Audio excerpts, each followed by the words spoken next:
Guys, ഞാനാണ് ട്ടോ. ഇതാണ് എൻ്റെ സൺഫ്ലവർ. ഒരെണ്ണം അവിടെ വയ്ക്കണം. പിന്നെ കുസൃതിയാണ് ട്ടോ. താഴത്തൊരു സൺഫ്ലവർ ഉണ്ടാവുന്നുണ്ട് കേട്ടോ. ഇത് റെഡ് കളർ ഉണ്ടാവുന്ന സൺഫ്ലവറാണ്. ഇടയില് പിന്നെ ക്യാരറ്റ്. ഇതാണ് നമ്മുടെ സൺഫ്ലവർ. ഇച്ചിരി ഉണ്ടായിട്ടുള്ളൂ. അച്ഛൻ വളം കൊണ്ടുവരുമ്പോ ഇത് വലുതാവും. വിരിഞ്ഞിട്ടുണ്ട്, പക്ഷെ വളം വേണം, അപ്പൊ ഇത് വലുതാവും.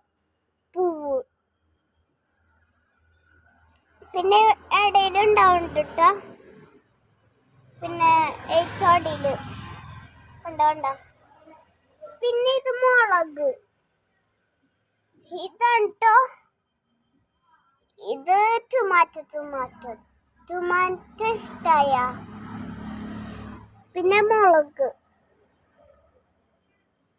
നല്ല മുളക. പിന്നെ ഈ സൺഫ്ലവറിനെ എനിക്ക് കൂടുതൽ ഇഷ്ടം. ഇവിടുത്തെ രാജ്ഞിയാണോ രാജാവാണെന്ന് എനിക്കറിയില്ല.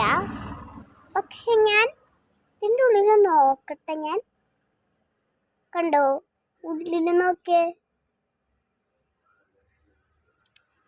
കണ്ടോ? ഇതിൻ്റെ ഇലയാണ് ഇല.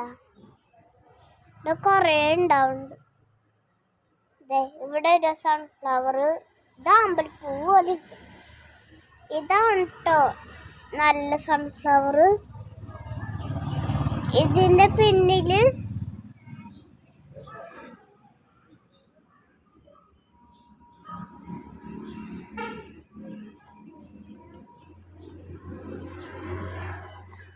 Hello guys, നീരിച്ചില്ലേ, ഇങ്ങനെയൊന്ന് വളർത്തെടുക്കണം. പിന്നെ വളമിടണം, എല്ലാ ദിവസവും വെള്ളം ഒഴിക്കണം. Okay, thank you.